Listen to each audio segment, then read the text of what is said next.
Hi friends, welcome to my channel. Rohini చేసిన కుట్రని తెలుసుకొని శివతో కలిసి రోహిణికి ఊహించని షాక్ ఇచ్చిన మీనా. అసలు రోహిణి చేసిన కుట్రేంటి, మీనా రోహిణికి ఎటువంటి షాక్ ఇవ్వబోతుందనేది ఈ వీడియోలో తెలుసుకుందాం. రవితో మీనా అయితే ఇలా అంటూ ఉంటుంది. రవి, నువ్వు ఒకళ్ళ దగ్గర పనిచేసే కన్నా నువ్వు కూడా సొంతంగా రెస్టారెంట్ పెట్టుకోవచ్చు కదా అని అంటూ ఉంటుంది. మీనా అయితే నేను ఎప్పటి నుంచో చెప్తున్నాను మీనా, అసలు రవి వినిపించుకోవడం లేదు అని అంటూ ఉంటుంది శృతి. అప్పుడే ఇక మీనా అయితే, చూడు రవి, నీకంటూ ఒక సొంతగా రెస్టారెంట్ ఉంటే అటు మీ మాంగారు అత్తగారికి కూడా నువ్వు ఒకరి దగ్గర పని చేస్తున్నావని అనుకోరు. అలాగే నీకు కూడా ఒక హోదా ఉంటుంది. ఇప్పుడు మీ అన్నయ్య మనోజు ఫర్నిచర్ షాప్ పెట్టుకున్నాడు. అలాగే మీ బాలు అన్నయ్య 2 కార్లకి ఓనరు. నువ్వే ఒకరి దగ్గర పని చేస్తున్నావు. ఆలోచించుకో రవి, శృతి కన్నా బాధ కలుగుతుంది కదా అని అంటూ ఉంటే, అంటే నీ ఉద్దేశం ఏంటోదినా, మా అత్తగారి దగ్గర చేయి చాచి నేను వాళ్ళ దగ్గర డబ్బులు తీసుకొని రెస్టారెంట్ కొనుక్కోమని చెప్తున్నావా అని అంటూ ఉంటాడు రవి. అయితే చచ్చా, నేను అలా ఎందుకంటాను రవి, మన కాళ్ళ మీద మనం నిలబడాలి. మన కష్టార్జితంతోనే ఏదైనా సాధించాలి. ఒకళ్ళ మీద ఆధారపడితే అది ఎప్పటికీ కూడా నిలవదు రవి. నేను చెప్పేది, నువ్వు చదువుకున్నావు, అలాగే తను కూడా, శృతి కూడా చదువుకుంది. మీ ఇద్దరు డబ్బులు ఎలా వస్తాయో ఆలోచించండి. ఆలోచిస్తే ఖచ్చితంగా మార్గం దొరుకుతుంది అని అంటూ ఉంటే, అప్పుడే ఇక శృతి అయితే, అవును నువ్వు చెప్పింది నిజమే మీనా, ఇలా మాకు చదువుకున్న వాళ్ళకి ఏదైనా బిజినెస్ చేస్తా అంటే బ్యాంకు లోన్ అయితే ఇస్తుంది అని అంటూ ఉంటుంది. మరి ఇంకేం రవి, నువ్వు అప్పు కిందే తీసుకో, నెల నెల నీకు వచ్చే లాభంలో అది కట్టుకో. మేం కూడా కారు ఈఎంఐ, అవి కూడా స్కూటీ, ఇలాగే కదా కట్టుకుంటున్నాము. మనం కష్టపడి డబ్బులు కట్టుకుంటున్నాము. ఎవరో ఏదో అంటారని ఇలా లోన్ తెచ్చి పెట్టుకున్నారా, అప్పు చేశారా అని ఎవరి గురించో మనకెందుకు రవి. మన కష్టార్జితంతో మనం వస్తువు అది మనకి లాభపడుతుంది కాబట్టి మనం కొనుక్కుందాం. అది అప్పు చేసా లేకపోతే ఇంకో రకంగా వచ్చిందా అనేది ఎదుటి వాళ్ళు మనల్ని ఏదోటి అంటూనే ఉంటారు. ఆ విషయాలన్నీ కూడా మర్చిపోవాలి. వాళ్ళు వచ్చి ఈఎంఐలు కట్టరు కదా, మన డబ్బుతో మనమే కట్టుకుంటున్నాం. ఇప్పుడు నా స్కూటీ ఉంది, నేను పువ్వులు అమ్ముకుంటే మీ అన్నయ్య వాటికి ఈఎంఐ కడతారు. మీ అన్నయ్యకి కారు ట్రిప్పులకి వెళ్తుంది, అది కూడా లాభమే కాబట్టి నేను ఆ కారుకి ఈఎంఐ కడతాను. అలా అర్థం చేసుకో రవి, ఒకళ్ళకొకళ్ళు మాట్లాడుకోండి. మీ భార్యాభర్తలు ఇద్దరు కూడా కూర్చొని మాట్లాడుకొని అప్పుడు ఒక నిర్ణయానికి రండి అని అంటూ ఉంటుంది మీనా. ఇక మాట్లాడుకునేది ఏమీ లేదు వదినా, నువ్వు చెప్పావు కదా, అలాగే శృతి కూడా అంది, నేను లోనే తీసుకుంటాను.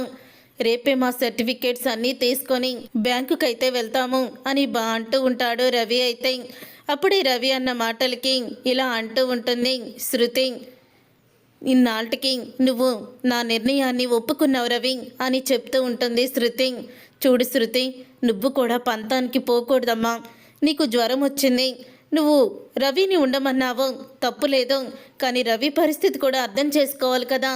తను అక్కడికి వెళ్ళాక నీ గురించి ఎంత ఆలోచించాడో నువ్వు అది అర్థం చేసుకోకుండా మీ పుట్టింటికి వెళ్ళిపోతే అసలే మీ పుట్టింటి వాళ్ళకి మన అత్తారిల్లంటే చులకనగా మాట్లాడుతూ ఉంటారు.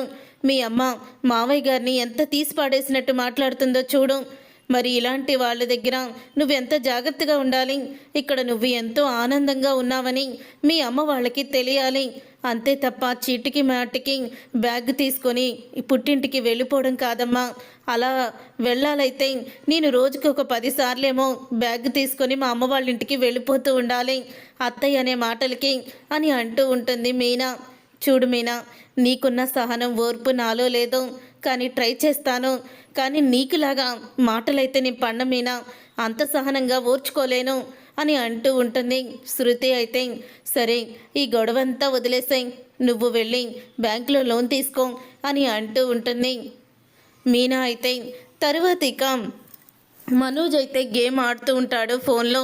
అలా మనోజ్ గేమ్ ఆడుతూ ఉంటే అప్పుడు ఇక ఒక మెసేజ్ అయితే వస్తుంది. ఈ లింక్ ఓపెన్ చేస్తే మీకు 50,000 వస్తాయి అని మెసేజ్ అయితే వచ్చి ఒక లింక్ అయితే వస్తుంది. అప్పుడు ఇక ఆ లింక్ అయితే ఓపెన్ చేస్తాడు. ఆ లింక్ ఓపెన్ చేసిన తర్వాత మళ్ళీ మరొక మెసేజ్ అవుతుంది. అకౌంట్లో మొత్తం కూడా డబ్బు మొత్తం కూడా పోయిందని మెసేజ్ అయితే వస్తుంది. అంటే అకౌంట్ అంతా ఖాళీగా ఉందని. అది చూసి ఒక్కసారి మనోజ్ షాక్ అయిపోతూ ఉంటాడు. ఇదేంటి, ఒక్క మెసేజ్ క్లిక్ చేస్తే మొత్తం అమౌంట్ పోయిందని వస్తుంది, అసలే అమౌంట్లో 10 లక్షలు ఉన్నాయి అకౌంట్లో అని అనుకుంటూ ఉంటాడు మనోజ్. అయితే అలా అనుకున్న మనోజ్ వెంటనే పార్క్ ఫ్రెండ్కి అయితే ఫోన్ చేస్తాడు. అప్పుడే ఇక పార్క్ ఫ్రెండ్ అయితే, రే ఈ మధ్య అదో స్కామ్ జరుగుతుందిరా, నువ్వు ఆ లింక్ మీద ఓపెన్ చేస్తే నీ అకౌంట్ అంతా కూడా వాళ్ళు స్కామ్ చేసేస్తారు, అలాగే జరుగుంటుంది, ఎంత పని చేసావురా, మళ్ళీ డిగ్రీల మీద డిగ్రీలు చదివారంటారు, ఎందుకురా చదువు, దిక్కుమాల చదువు, 50,000 కోసం ఇప్పుడు అకౌంట్లో ఉన్న 10 లక్షలు పోగొట్టుకున్నావు అని అంటూ ఉంటే, రే ఏం చేయాలరా ఇప్పుడు, నా కాళ్ళు చేతులు ఆడడం లేదు, నా భార్యకి తెలిస్తే నన్నిక చంపేస్తుంది అని రోహిణి గురించి చెప్తాడు. అప్పుడు ఇక పార్క్ ఫ్రెండ్ అయితే, రేపు బ్యాంకుకు వెళ్దాంరా, మొత్తం డీటెయిల్స్ కనుక్కుందాము, నువ్వు కంగారు పడుకో అని అంటూ ఉంటే, సరేరా అలాగే. ఇక ఉదయం అవ్వంగానే రవి అయితే, శృతి మా వదిన మీనాని కూడా తీసుకువెళ్దామా బ్యాంకుకి అని అడుగుతూ ఉంటాడు. తీసుకువెళ్దాం రవి, దాంట్లో ఏముంది అని అంటూ ఉంటుంది. శృతి అయితే ఇక వెళ్ళి మీనాని అడుగుతారు. ముగ్గురు ఎందుకు, నలుగురు వెళ్దాం అని మీనా అయితే చెప్తుంది. బాలు, మీనా, రవి, శృతి నలుగురు కూడా బ్యాంకుకి అయితే బయలుదేరుతారు. ఇక వాళ్ళు బ్యాంకుకి వెళ్ళిపోయాక ఇక మేనేజర్తో అంతా కూడా వివరంగా మాట్లాడుతూ ఉంటారు. అప్పుడు ఇక మేనేజర్ అయితే, సరే మీరు చదువుకున్నారు కాబట్టి, ఇలా బిజినెస్ చేస్తున్నారు కాబట్టి మీకు ఖచ్చితంగా మేము లోన్ అయితే ఇస్తాము అని చెప్తూ ఉంటారు. ఇంతలో ఇంకా అక్కడికి మనోజ్ వాళ్ళ ఫ్రెండ్ అయితే వస్తారు. మనోజ్ వాళ్ళ ఫ్రెండ్ రావడం చూసి ఇక వీళ్ళు నలుగురు కూడా అలా చూస్తూ ఉండిపోతారు. అప్పుడే ఇంకా మనోజ్ అయితే కంగారుగా అక్కడే ఉన్న ఒక క్యాషియర్ దగ్గరికి వెళ్ళి, ఇలా నా అకౌంట్లో నుంచి 10 లక్షలు ఎవరు స్కామ్ చేశారు, ఇప్పుడు ఏం చెయ్యాలి అని అడుగుతూ ఉంటే, మేనేజర్ని వెళ్ళి అడగండి అని అక్కడ క్యాషియర్ అయితే చెప్తాడు. అప్పుడు ఇక మనోజ్ని చూసి రవి, శృతి, బాలు, మీనా ఇక నలుగురు కూడా, ఏంటి మనోజ్ గారు ఇక్కడికి వచ్చాడు అని అనుకుంటూ, ఇప్పుడు మనం లోన్ తీసుకునే విషయం మనోజ్కి తెలియకూడదు అని చెప్పి వాళ్ళైతే సరే సార్ వస్తాము అని వేరే పక్క నుంచి అయితే ఇక బయటికి వెళ్ళిపోదామని చెప్పి అక్కడే నుంచొని ఉంటారు. మనోజ్కి కనిపించకుండా ఇక చాటుగా నుంచొని ఉంటారు. అప్పుడు ఇక మేనేజర్ దగ్గరికి వెళ్ళి, సార్ 10 లక్షలు ఎవరో స్కామ్ చేసి నా అకౌంట్లో డబ్బులు కొట్టేశారు సార్, మీరే ఎలాగైనా సరే మళ్ళీ ఆ డబ్బులు వచ్చేలా చెయ్యాలి అని అడుగుతూ ఉంటాడు మనోజ్. అప్పుడు ఇక రవి, శృతి ఇద్దరు కూడా, అకౌంట్లో 10 లక్షలు మనోజ్కి ఒక్కసారి ఎలా వచ్చావు రవి అని అడుగుతూ ఉంటారు. ఏమో నాకేం తెలుసు, ముందు విను అని అంటూ ఉంటాడు శృతితో. రవి అయితే, మీకు 10 లక్షలు ఎలా వచ్చాయి, మీ బిజినెస్లో లాభం ఖాతా నాది అని అడుగుతూ ఉంటే, కాదు సార్ కెనడా అకౌంట్లో నుంచి వచ్చాయి అని అంటూ ఉంటాడు మనోజ్.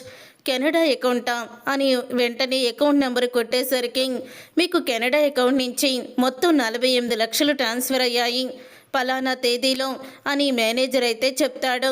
ఇక మేనేజర్ అలా చెప్పడంతో అప్పుడే అవును అని ఒప్పుకుంటాడు మనోజ్. అయితే ఇక మనోజ్ అలా ఒప్పుకోగానే ఒక్కసారి ఆ మాట విని, కెనడా నుంచి అంటే ఆ అమ్మాయి మోసం చేసిన అమ్మాయి డబ్బులు మొత్తం ఇచ్చేసినట్టుందన్నయ్య అని బాలుతో చెప్తాడు రవి.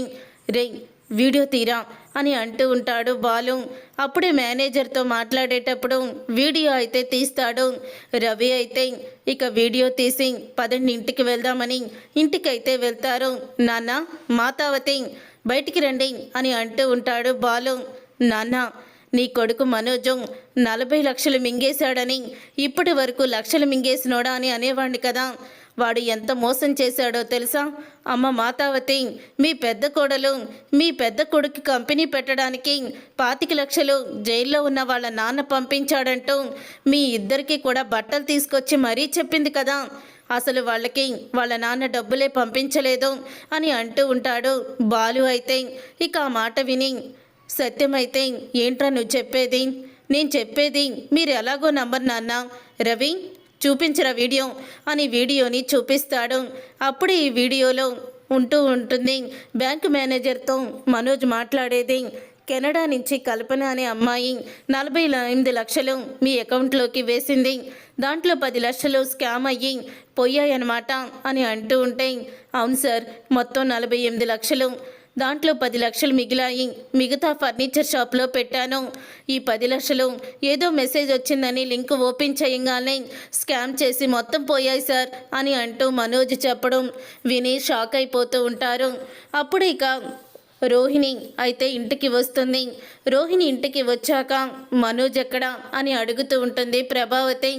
మనోజు వస్తున్నాడత్తయ్య, ఏమైంది అని అడుగుతూ ఉంటే, మీ నాన్న జైల్లో ఉండి 25 లక్షలు 2 లక్షలు బాగానే పంపిస్తున్నాడు రోహిణి, నాకు ఇప్పుడు 5 లక్షలు కావాలి, కొంచెం అడ్జస్ట్ చేస్తావా అని అడుగుతూ ఉంటే, 5 లక్షల ఇప్పుడు కుదరదేమో అత్తయ్య అని అంటూ ఉంటే, అదేంటమ్మా, మరి నీకు 25 లక్షలు ఒకసారి 2 లక్షలు ఒకసారి ఇచ్చిన మీ నాన్న మాకు 5 లక్షలు ఇవ్వలేడా అని అడుగుతూ ఉంటాడు సత్యం.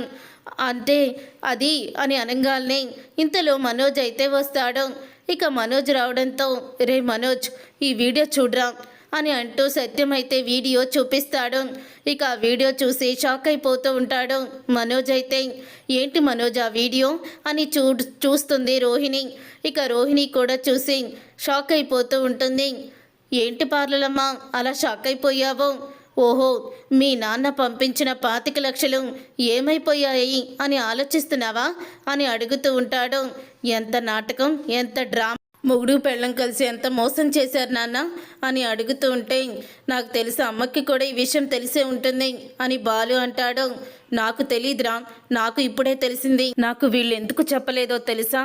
ఈ రోహిణి వాళ్ళ నాన్న దగ్గర నుంచి తీసుకొచ్చిందని డబ్బులు చెప్తే తనని నేను బాగా చూసుకుంటానని బాగానే ప్లాన్ చేశారు అని అంటూ ఉంటుంది ప్రభావతి. అది కాదత్తయ్య, అంటే మీకు ఈ విషయం చెప్పాలని అనుకున్నాము, కానీ మనోజ్కి కంపెనీ పెట్టుకోవడానికి డబ్బులు అవసరం. మనోజ్ మీరే చూశారు కదా, గుడి దగ్గర అడుక్కోవడం ఇలాంటివి చేస్తున్నాడు, మనం డబ్బులు ఇవ్వడం లేదని, అందుకని ఇలా చెయ్యాల్సి వచ్చింది అత్తయ్య అని అంటూ ఉంటుంది రోహిణి. మరి మీ నాన్న దగ్గర నుంచే డబ్బులు ఇచ్చారని ఎందుకు చెప్పావు అని అంటూ ఉంటే, మరి మా నాన్న ఇచ్చాడంటేనే కదా మీరు నమ్ముతారు, లేకపోతే ఇన్ని లక్షలు మనోజ్కి ఎక్కడి నుంచి వచ్చాయని మీ అందరికీ అనుమానం వస్తుంది, అందుకే అలా చెప్పాను అత్తయ్య అని అంటూ ఉంటుంది రోహిణి. అప్పుడే ఇక సత్యం అయితే, చూడమ్మా రోహిణి, నువ్వు ఈ డబ్బులు వచ్చాయని మా అందరి ముందు చెప్పి డబ్బులు తీసుకుంటే ఖచ్చితంగా బాలు రవి ఇచ్చేవాళ్ళు, వాళ్ళు అంత దుర్మార్గులు కాదు, కానీ మీరిద్దరు చేసింది మాత్రం చాలా పెద్ద తప్పు. మరి నువ్వేం చేస్తావో నాకు అనవసరం, 2 నెలల్లో 48 లక్షలు ఈ టేబుల్ మీద ఉండాల్సిందే అని అంటూ చెప్తూ ఉంటాడు సత్యం అయితే. అప్పుడే ఇక ప్రభావతి అయితే అంటూ ఉంటుంది, అవును 48 లక్షలు టేబుల్ మీద ఉండాల్సిందే అని అంటూ ఉంటుంది ప్రభావతి కూడా. అప్పుడే ఇక ఆ మాట విని, ఏంటత్తయ్య మీరు కూడా అని అంటూ ఉంటే, నేను కూడానే మీ నాన్న అడిగి వెళ్ళి తీసుకురా అని చెప్తూ ఉంటుంది ప్రభావతి. ఇక ఆ మాట విని రోహిణి, బాలు మీనా బాగా ఇరికించారని వాళ్ళ మీద కోపంతో రగిలిపోతూ ఉంటారు. ఇదంతా ఇలా జరుగుతూ ఉండగానే తరువాత ఇంకా బాలు దగ్గర నుంచి వీడియోని సంపాదించాలి, అసలు ఆ వీడియోలో ఏముందో తెలుసుకోవాలి అని రోహిణి బాలు మీనా మీద కోపంతో ఇక మొత్తానికి బాలు ఫోన్ అయితే కొట్టేస్తుంది. ఇక బాలు ఫోన్ని కొట్టేసి అప్పుడు ఇక దాంట్లో ఉన్న వీడియో గురించి ఎందుకు గుణ కంగారు పడుతున్నాడని ఓపెన్ చేసి చూస్తుంది వీడియో. దాంట్లో ఇక మీనా తమ్ముడు శివ దొంగతనం చేసినట్టు ప్రభావతి దగ్గర అంతా కూడా క్లియర్గా ఉండడంతో, బాలు మీ బామ్మర్ది తప్పు చేస్తేనేమో అది నీలోనే దాచుకున్నావన్నమాట, అదే మనోజ్ తప్పు చేస్తే అందరి ముందు కూడా బయట పెట్టి మా పరువు తీస్తున్నావు, ఇప్పుడు ఇంట్లో వాళ్ళ ముందు కాదు మొత్తం జనాలందరి ముందు నీ బామ్మర్ది పరువు తీసి మీనాకి కంటి మీద కునుకు లేకుండా చేస్తాను అని రోహిణి కోపంతో రగిలిపోతూ ఇక వెంటనే విద్యకి ఆ వీడియోని పంపించి మొత్తం సోషల్ మీడియాలో రావాలని చెప్తుంది. అప్పుడే విద్య అయితే దాన్ని సోషల్ మీడియాలో పెట్టడంతో ఇక ఆ వీడియో అయితే వైరల్ అయిపోతుంది. కామాక్షి ప్రభావతికి ఫోన్ చేసి, నీ దగ్గర ఆ రోజు 1,00,000 రూపాయలు కొట్టేసింది మీనా తమ్ముడు శివ, చూసావా వదిన వీడియో అంటూ ఇక వీడియోనైతే చెప్తుంది. దాంతో ఇక రోహిణి మనోజ్ వీళ్ళు కూడా ఇక ఆ వీడియోనైతే చూసి ఏమీ తెలియనట్టు రోహిణి ప్రభావతి దగ్గరికి వచ్చి చూపిస్తుంది. అప్పుడు ఇక మీనా అయితే వాళ్ళ పుట్టింటి దగ్గరే ఉంటుంది. ఇక వీడియో చూసిన ప్రభావతి కోపంతో రగిలిపోతూ వెంటనే ఇంకా పార్వతి ఇంటికైతే వస్తుంది. పార్వతి ఇంటికి వచ్చి శివని ఇక బయటికి ఈడ్చుకొని వచ్చి చితకబాదుతూ ఉంటుంది. అప్పుడే ఇక మీనా అయితే ఏంటత్తయ్య ఇదంతా, ఎందుకు నా తమ్ముడిని కొడుతున్నారు అని అంటూ ఉంటే, ఆ రోజు నీ మొగుడు 1,00,000 రూపాయలు తీసుకువచ్చి నీ దగ్గర డబ్బులు కొట్టేసిన దొంగ పోలీసులకి దొరికిపోయాడని చెప్పి అబద్ధం చెప్పాడు కదా, ఆ దొంగ ఎవరో కాదో నీ తమ్ముడే. ఆ రోజు నాకు బైక్ మీద వచ్చి నా దగ్గర డబ్బులు కొట్టేసింది ఈ వెధవే అని అంటూ ప్రభావతి శివని కొడుతూ ఉంటుంది. ఈ విషయం తెలుసుకున్న బాలు సత్యం వెంటనే అక్కడికి వస్తారు. ప్రభావతిని ఆపుతారు. అప్పుడే సత్యం అయితే అంటూ ఉంటాడు, నువ్వు వాళ్ళక్కని పెట్టే హింసని తట్టుకోలేకే వాడు ఈ పని చేశాడు. ఆ రోజు నువ్వు వాడి మీద 1,00,000 రూపాయలు కొట్టేశాడు అని నింద మోపావు, ఇంటికి పిలిచి అవమానించావు. ఆ రోజు మరి నువ్వు చేసింది తప్పే కదా, దీంతో ఇక్కడితో ఈ గొడవ వదిలేయండి అని అంటూ ప్రభావతిని ఇంటికైతే తీసుకువెళ్ళిపోతాడు సత్యం.